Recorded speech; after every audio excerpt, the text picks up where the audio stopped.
In today's khutbah, I'll be speaking with you mostly about a single ayah of Surah An-Nahl. Surah An-Nahl is the 16th surah of the Qur'an, and this is the 72nd ayah. I'm going to translate that for you first. وَاللَّهُ جَعَلَ لَكُم مِّنْ أَنفُسِكُمْ أَزْوَاجًا. That Allah furnished for you, provided for you, from your own selves, spouses. وَجَعَلَ لَكُم مِّنْ أَزْوَاجِكُمْ بَنِينَ.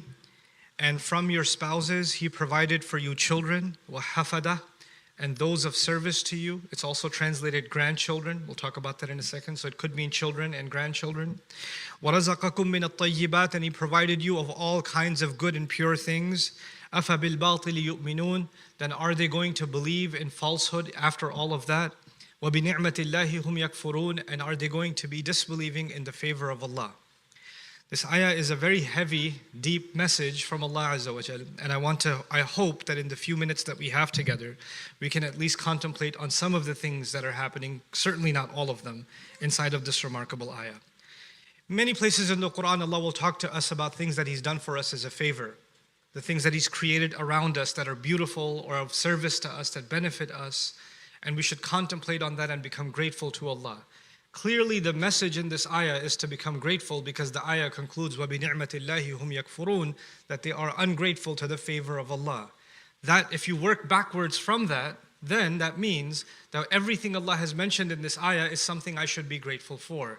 So the spouse, husband and wife, children, and then grandchildren, and beyond grandchildren, as we'll talk in a second, are all people in my life I should be grateful for.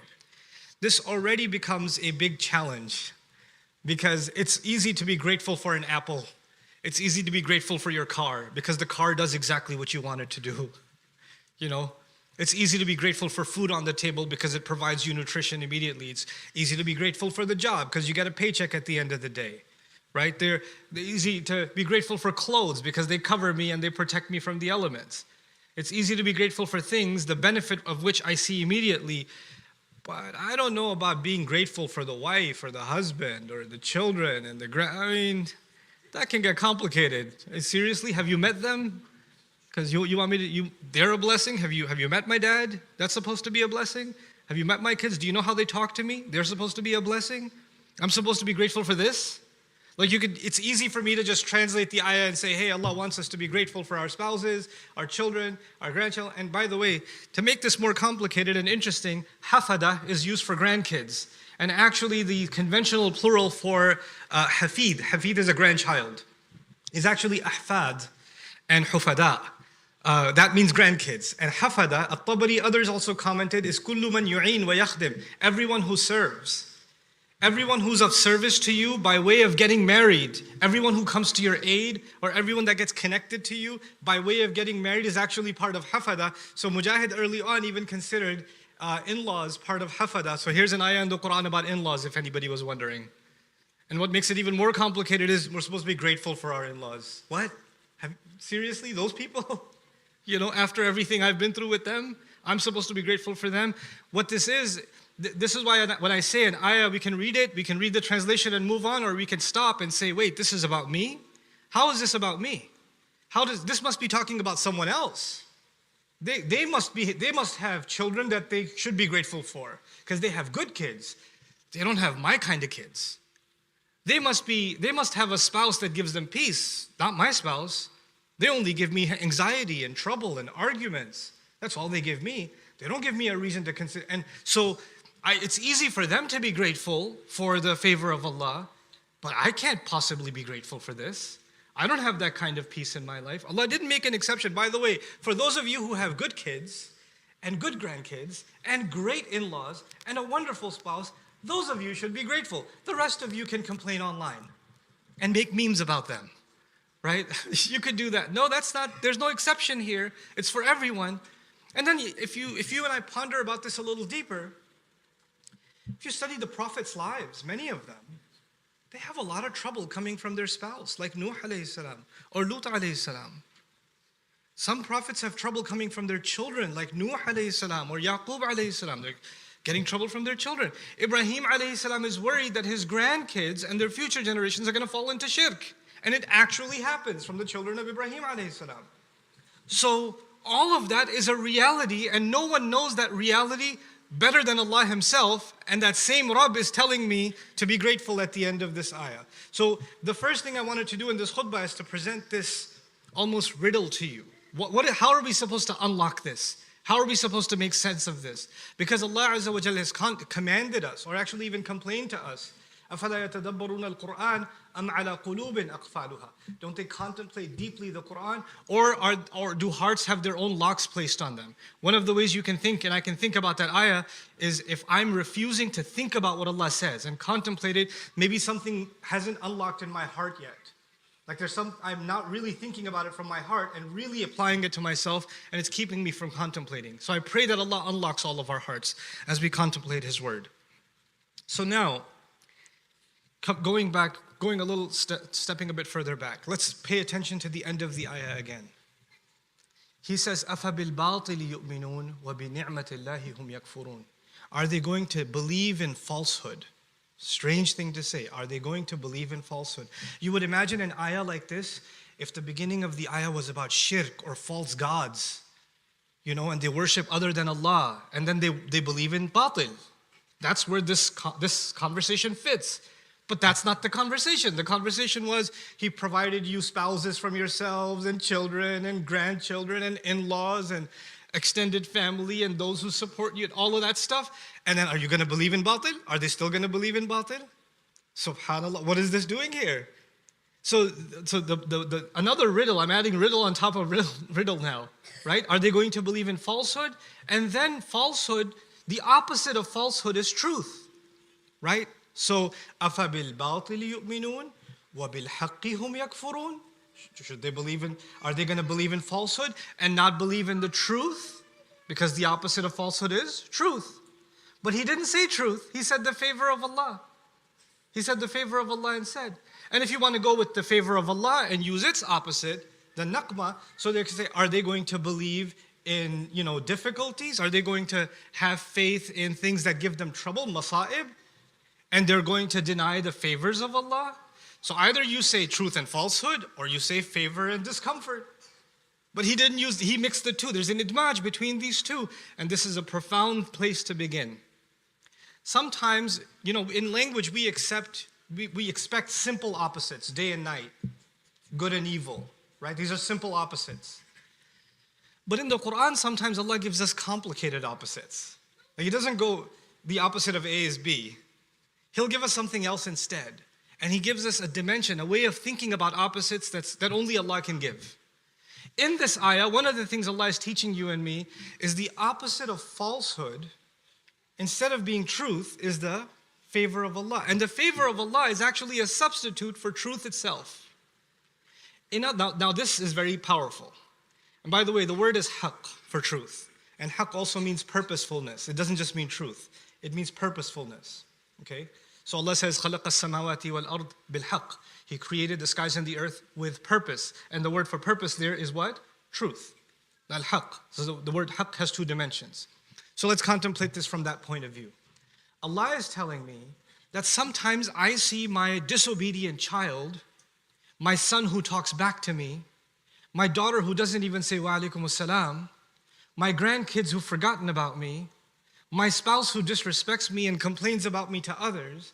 He sees all of that, and I see a problem, but even in the most difficult relationships, there is a ni'mah, and that ni'mah, the blessing, is not coming from them. That blessing can only come from Allah. What's coming from them is something hurtful. But behind that something hurtful, there's a greater wisdom. And in that wisdom, the ni'mah can only come from Allah. So Allah didn't just say, وَبِالنِّعْمَةِ هُمْ يَكْفُرُونَ. He said, وَبِنِعْمَةِ اللَّهِ هُمْ يَكْفُرُونَ. He attributed the ni'mah to Himself.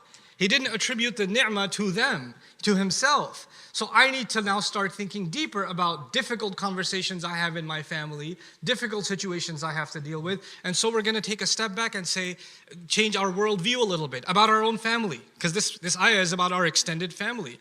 In fact, most people, when they have complaints in their life, other than financial or health complaints, if they have complaints about human beings in their life, they're probably human beings in their own family. Like that's where most of our drama exists. This is what most of our stress comes from. When you get a phone notification, before you even check your phone, like, oh, I hope it's not from her. You're already bracing yourself. Or you're at a wedding, you're gathering, and and you're having a good time, and you look over, and she just looked at you, or you just looked at her, and she's like, oh, he's gonna say something when we get in the car. This is not gonna be good. But you're already like preparing yourself, you're clenching your teeth before you engage in the next exchange, right? Well, you know what? Maybe there's another way of looking at this. Somebody asked me a question recently, and I want to maybe use that as an example to help us apply this ayah a little bit better. Somebody calls a mom calls their daughter and tells her, your cousin, this one, we'll call her cousin A. Your cousin A is always saying bad things about cousin B. What is wrong with her? Why is she always talking bad about cousin B? And the daughter says, don't worry, mom. She was just giving her good deeds. Because when you speak behind someone's back, you may have to give them their good deeds in the akhirah. So don't worry about it, mom. Right? Am I doing the right thing when I do that? And I hear about this conversation and I say, well, when you're talking about cousin A doing such a bad thing, you're backbiting too. The irony of it. And then there's another problem. Aren't you so comfortable saying, don't worry about it, we'll make them pay in the afterlife? Hold on a second. If somebody came to you and said, if somebody wanted to take all your life savings now, walk into your house, take your car keys, take your credit cards, take your bank passwords, walk out. Don't worry about it. You can't give up something from your life, and you're so comfortable giving up your cousin's akhirah. Like, it's okay, we'll just collect on Judgment Day. Maybe if we took a step back and say, no, there's a purpose for which this conflict is happening, and we need to take this challenge and turn it into a ni'mah, because Allah is calling all of these relationships ni'mah.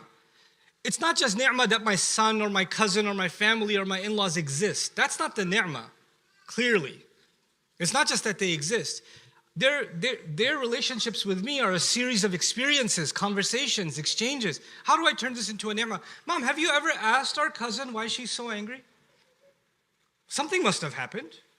When did it happen? Oh, you remember that wedding when they did this? Okay, so it's been like that since? Yes, it's been like that since. Maybe we should bring them together and just solve this problem. Maybe we should just help end this instead of furthering it, talking about it and complaining about it. Maybe we should be part of that solution so this family can actually experience ni'mah. People are brought into your family and people are brought into my family. For better or for worse, Allah brought them together for a purpose. Everything He does is for a purpose. Sometimes you look at your brother, you're like, how are you my brother? Sometimes people look at their parents like, seriously, you're my parents? Like, I'm nothing like you. How are you my parents? Sometimes you wonder, like, if we weren't family, I don't know if I would have anything to do with you or would want to have anything to do with you.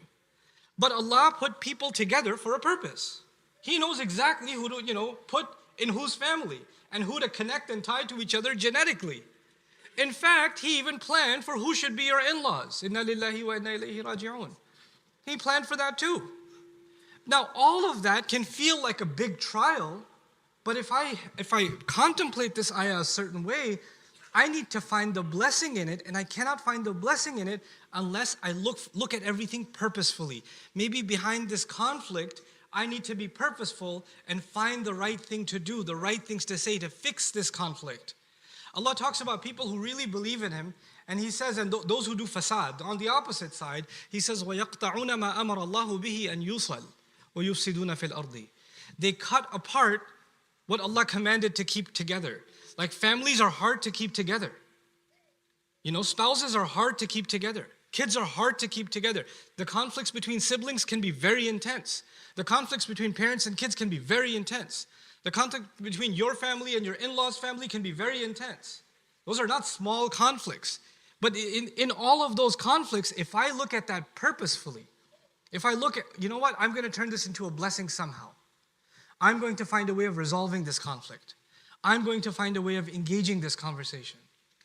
Allah put our prophets in such difficulty, and they found a way of seeking the favor of Allah because they looked at everything purposefully. So this is one of the first lessons that we draw from أَفَبِنِعْمَةِ اللَّهِ وَبِنِعْمَةِ اللَّهِ هُمْ يَكْفُرُونَ. Another thing that I'd like to remind myself and all of you of in these ayat is that Allah Azza wa Jalla says, وَاللَّهُ جَعَلَ لَكُم مِّنْ أَنفُسِكُمْ أَزْوَاجًا. It's really heavy words. Allah didn't just say He gave you spouses. That would have been easier. Wallahu ja'ala lakum azwajan. Allah provided you spouses. Good enough. Nope. Allahu ja'ala lakum min anfusikum azwajan. Allah furnished for you, provided for you from your own selves, from within yourselves. Now, contemplating this, some of Mufassirun had really interesting thoughts. Who are you? You and I are human beings. And the word to be human, the word insan, is tied to uns and isti'nas. It's tied to compassion, love, care, courtesy. Those are feelings that human beings were given inside of them. To have regard for somebody else's feelings. Like, for example, when Allah says about not entering people's homes without permission. Like if you went to some friend's house, you can't just walk in, right? حَتَّى تَسْتَأْنِسُوا, until you can feel that you're wanted, right? And so you shouldn't go at 3 a.m. to your friend's house and say, he doesn't mind. I can just walk in. No, you can't just walk in, and you shouldn't go at an uncomfortable hour. You should have the sense of when this is a courteous thing to do. The word for human beings is actually directly tied to the word for care, courtesy, feelings, love, compassion. Uns and isti'nas. Allah says He made my spouse from the same elements that He made me. If I have feelings, if I have thoughts, if I have considerations, she does too. And a spouse should think, if I have feelings, some things bother me, I love some things, I care about some things, he cares about some things too. And they can't be the same.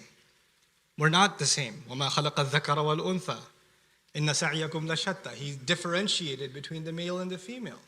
So we both have feelings, we both have sensitivities, and at the same time, we're both really different.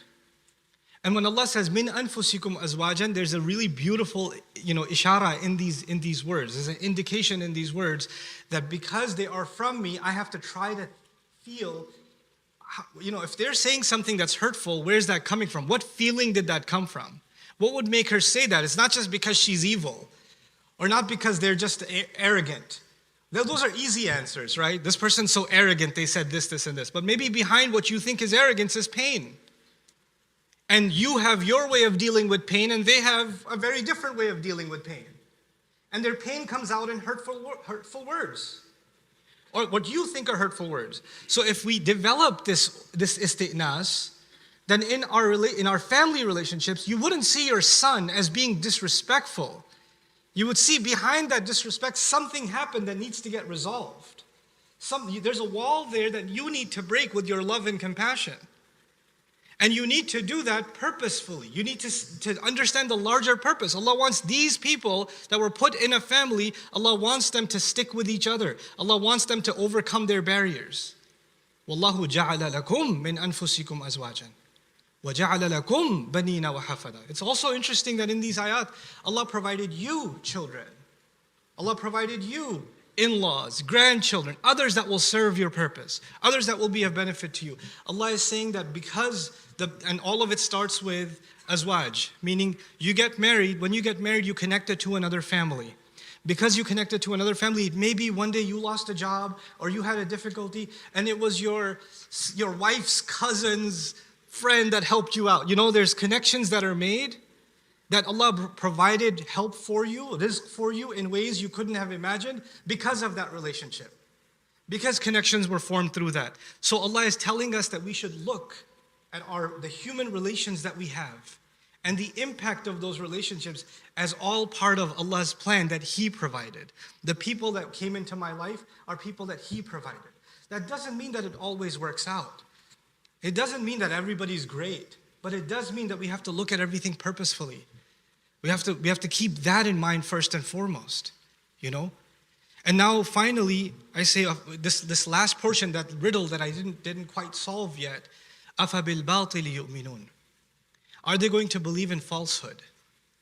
Are they going to believe in, why even talk about falsehood? This ayah should be about gratitude and ingratitude, but Allah made it about faith and disbelief. So it's so interesting,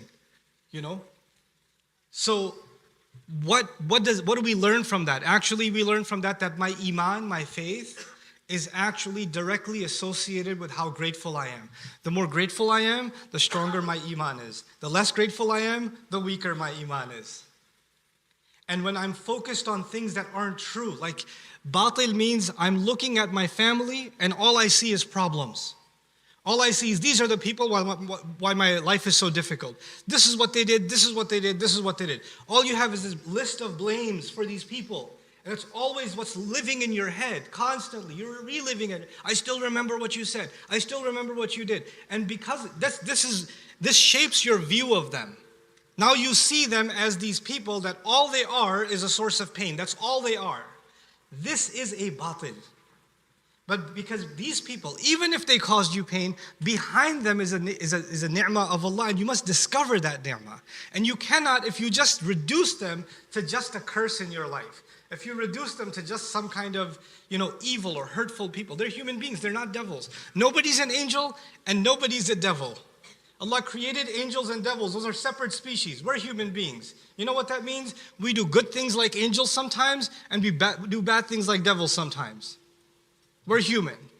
So you cannot just take some good things and say this person always does only good. And you cannot take some bad things and say this person all they ever do is bad. When we reduce people, especially in our families, to their mistakes, and we beat them over the head with those mistakes, and we create a batil narrative about them, then we have actually denied a favor of Allah. You're not seeing the good in them. You're not seeing their ability to overcome the bad that they did. Human beings can change. Human beings can grow, they can evolve.